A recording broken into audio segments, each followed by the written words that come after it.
sou a Stephanie do Livros Aquáticos e hoje eu vim aqui pra falar de dois livros do Neil Gaiman. Esses dois que eu li essa semana. Terminei de ler Deuses Americanos, já emendei no Oceano no Fim do Caminho. E eu queria conversar um pouquinho sobre esses dois, começando com Os Deuses Americanos. Os Deuses Americanos é a obra principal do Neil Gaiman. Esse livro é um espetáculo, ele é lindo, sensacional. Ele conta mais ou menos a história do Sheldon e como o Sheldon vai interagindo com esses deuses americanos. Entre esses deuses americanos a gente tem várias releituras de deuses muito conhecidos. Aqui tem muita mitologia nórdica, mistura várias mitologias e cria uma nova mitologia americana também. Isso é muito legal. Desses deuses, tem deuses novos. E o Neil Gaiman mostra como existe adoração nesses deuses novos e que a gente às vezes adora e nem percebe. É muito legal a leitura, como o Neil Gaiman resolve narrar essa história. É o mais interessante de tudo. É uma história em terceira pessoa. O personagem principal é esse Sheldon. Mas esse Sheldon está um pouquinho fora dos acontecimentos principais. Então você vai tudo vendo um pouquinho distante, vai entrando aos poucos. Então é muito interessante, porque essa história podia ser muito bem narrada em terceira pessoa e mostrar tudo o que está acontecendo, ou essa opção do Neil Gaiman que é narrar um pouco de longe e aos poucos dando importância a esse personagem que é o Sheldon. Diz as lendas que isso daqui vai virar uma série também. Então conforme eu ia lendo, eu ia imaginando já vários season finales, e porque aqui acontece muita coisa legal. Sim, coisas que vão fazer você levantar e falar: o quê? Não acredito que tá acontecendo isso. E é muito diferente de tudo que eu já li do Neil Gaiman, porque ele trata de assuntos um pouco mais sérios, fala de algumas coisas um pouco mais complicadas, ousa na linguagem, nos assuntos. Então isso, pra você gosta de Neil Gaiman, então esse daqui é o que não tem como, sei lá, você vai... É um tiro certeiro e vai dar certo, porque Deuses Americanos é muito bom. E outra coisa muito legal é as intervenções dele, que ele fala assim, ó, é mais ou menos um parênteses, ó, vamos falar isso e depois, tá bom, vamos voltar à história.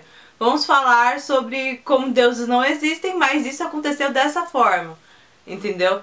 Ele nega que deuses existem e depois fala, ó, deuses não existem, mas a nossa história que contém deuses, vamos voltar pra ela e contar o que aconteceu.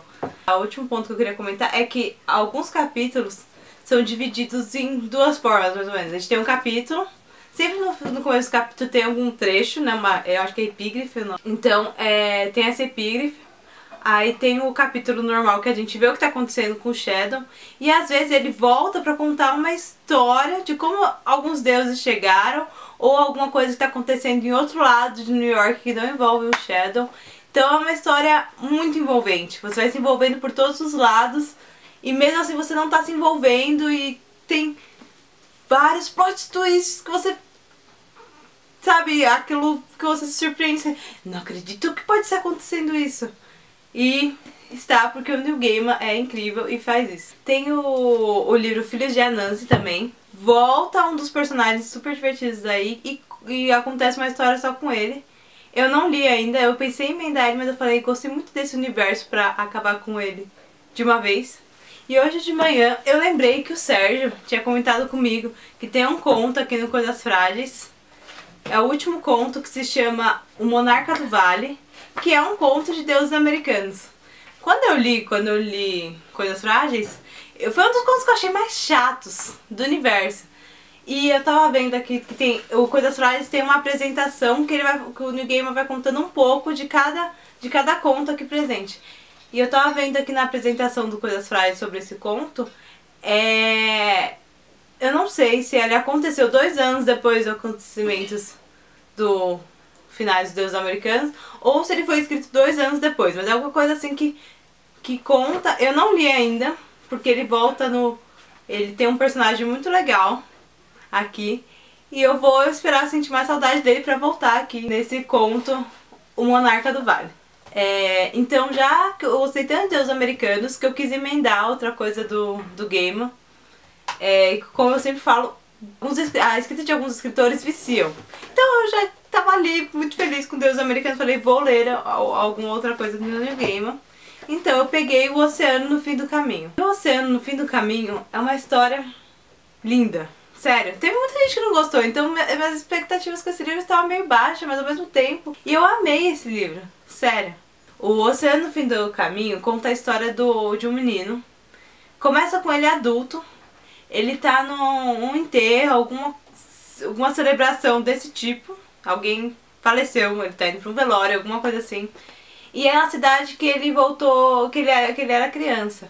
Então ele vai até esse oceano, que é um lago na verdade, que a outra moça convence a ele que é um oceano.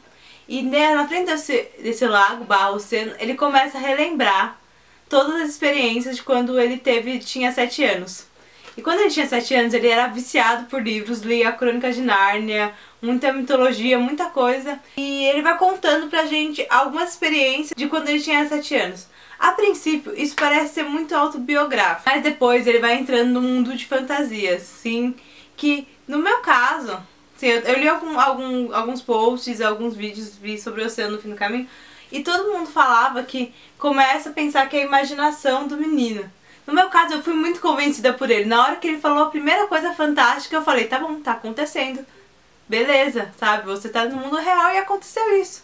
Normal. Em nenhum momento eu pensei, é a imaginação do menino que lê livros é excluído e tem uma imaginação fértil. É muito sentimental a história que tá aqui no Oceano no Fim do Caminho. Trata de perdas, assim, sabe? Como a criança vai lidar, como o adulto pode lidar. Tem uma relação com a irmã dele, tem a relação com os pais, aí tem uma babá muito louca. E esse livro é incrível. Eu vou perguntar para as pessoas que eu conheço que não gostaram, porque eu quero entender porque elas não gostaram. Porque eu achei que tudo isso foi muito bem escrito, é curto e incrível. Assim, eu não tenho o que colocar e o que tirar desse livro, assim, sabe? Pra mim, esse livro, ele é tão emocionante, tão incrível. Ele pra mim simplesmente é tudo que Coraline prometeu e não cumpriu.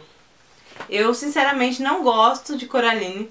Pra mim Coraline é o Neil Gaiman tentando juntar um mundo real com um mundo de fantasia, mas pra mim não dá certo, fica muito chato, muito sem graça, muito óbvio. E nem sei porque eu tenho esse livro aqui em casa, eu vou colocar ele pra troca no Scooby. E se você, não sei, se você não gostou talvez de Coraline, talvez você goste de Um Oceano no Fim do Caminho. Todos os sentimentos que o ser humano sente e às vezes não sabe lidar de uma forma real. Assim, sabe? Às vezes você fica tão triste de uma coisa que você foge para um mundo mágico. E esse mundo mágico tá aqui no Oceano no Fim do Caminho. Acho que é isso sobre o Neil Gaiman. Eu gostei muito dessas duas leituras, até pensei em emendar mais uma, mas não fiz isso. Então se você nunca leu o Neil Gaiman, leia! Neil Gaiman é muito legal. Eu acho que dos livros que eu li, o que eu mais recomendo é Deuses Americanos e esse Oceano no Fim do Caminho. O Coisas Frágeis também é muito legal. Ele tem uns livros mais infantis, tipo O Lobo Dentro das Paredes, que também é incrível. Então, se você tem algo no Neil Gaiman parado aí, você não leu ainda, leia! Sério, Neil Gaiman é um autor contemporâneo que ele vai te surpreender. Então é isso, se você gostou do vídeo, não se esqueça de dar um likezinho aqui embaixo, se inscrever no canal em algum lugar que tem aqui pra acompanhar os próximos. E nos vemos na próxima. Tchau!